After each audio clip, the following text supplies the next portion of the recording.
Jadi Nabi kita bersabda, ikatan Islam ini akan terurai simpul demi simpul. Tahu simpul ya? Tahu simpul? Simpul tali ya. Jadi Nabi menggambarkan Islam ini seperti kumpulan ikatan yang sudah mantap ya. Tapi dia bisa terurai, dan kalau dia terurai itu simpul demi simpul, satu demi satu. Setiap satu simpul terurai, manusia bergelayutan pada simpul berikutnya. Itu terurai, simpul berikutnya. Itu terurai, simpul berikutnya. Nah, urutannya bagaimana? Yang paling awal akan terurai adalah urusan hukum, dan yang paling akhir terurai adalah urusan sholat ya.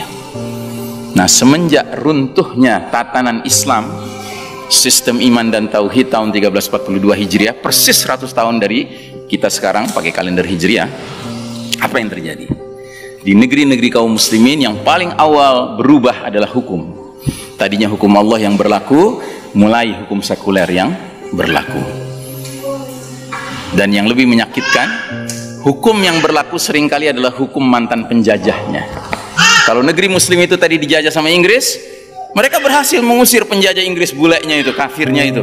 Tapi herannya hukum Inggrisnya dipakai.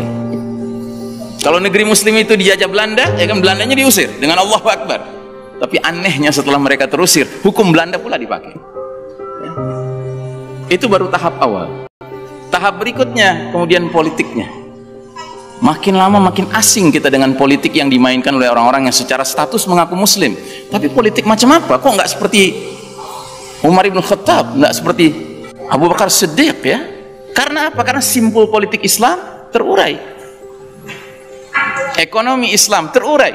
Bahkan di negeri muslim diperkenalkan ekonomi ribawi ya, musuhnya Allah dan Rasulnya, berperang dengan Allah dan Rasulnya. Terus pelan, simpul demi simpul lepas ya. Kemudian simpul budaya.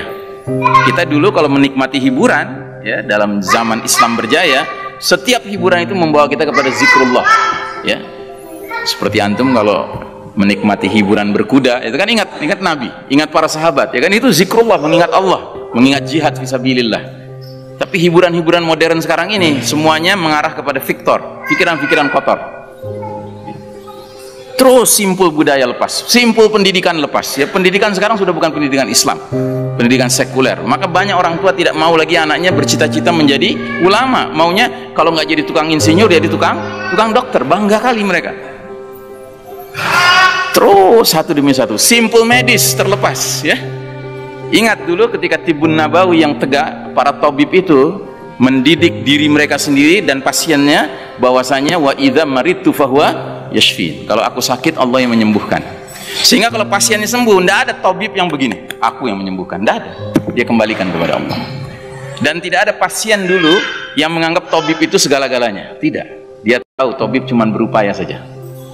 Tapi dalam medis modern sekarang ini, dokter seolah-olah menjadi penentu segala-galanya.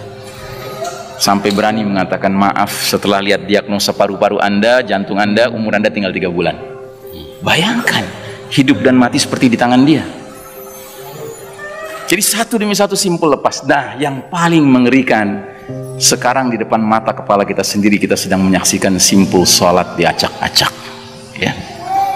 Bayangkan ya, kok bisa umat Islam sekarang seperti lupa dengan ilmu yang selama ini sudah ditanamkan, bahwasanya ibadah mahdoh semuanya haram kecuali yang dicontohkan oleh Nabi SAW. Ya kan? Itu kan hakikatnya begitu. Makanya Nabi mengeluarkan hadis yang terkenal sekali, "Shallu kama ra'aitumuni usolli." Salatlah kalian sebagaimana kalian lihat aku salat. Dan itu bermakna apa? Salat berjamaahlah kalian sebagaimana kalian lihat aku dan para sahabatku salat berjamaah ya. Dan belum pernah dalam sejarah Islam taun sedahsyat apapun menyebabkan masjid-masjid kemudian berubah salat berjamaahnya. Belum pernah ada kejadian ya. Tapi sekarang umat Islam sendiri, ulamanya sendiri yang teriak-teriak hendaknya jaga jarak, padahal hadisnya sangat jelas. Gimana Ustaz? Ya, tutuplah celah-celah di antara kalian ya. Celah-celah itu menjadi tempat bercokolnya siapa? Syaitan. Furujatin lisyaitan ya, menjadi tempat syaitan. Jadi sekarang masjid-masjid itu menyediakan tempat dikasih tanda syaitan di mana posisinya. Iya toh? Dan Nabi pernah sholat, sahabat berjarak sedikit saja, Setelah itu Nabi bilang, aku tadi lihat ada anak domba, setan anak domba di celah kalian. Sekarang celahnya besar, bukan anak domba lagi, sekeluarga domba hadir di situ. Suami, istri, anak, mertua, mantu, cucu, semuanya hadir. Ya. Ini musibah besar.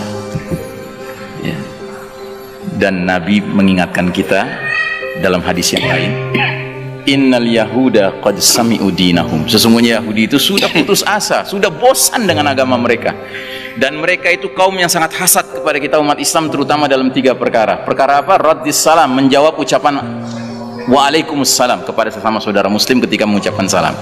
Yang kedua, fi iqamatis sufuf, dalam menegakkan shaf. Kedisiplinan umat Islam menegakkan shaf lurus dan rapat itu membuat hasad kaum Yahudi. Karenanya hari ini Yahudi tertawa terbahak-bahak melihat Masjidil Haram, melihat Masjidil Nabawi. Mereka sudah sukses, ya. Dan ini dijadikan dalil sama banyak umat Islam di seluruh dunia sekarang. Alah, kamu tuh siapa? Ulama mana kamu? Sedangkan lihat Masjid Nabawi saja, lihat Masjidil Haram saja. Kita harus jaga jarak, kalau enggak kita mati kena virus. Nauzubillah.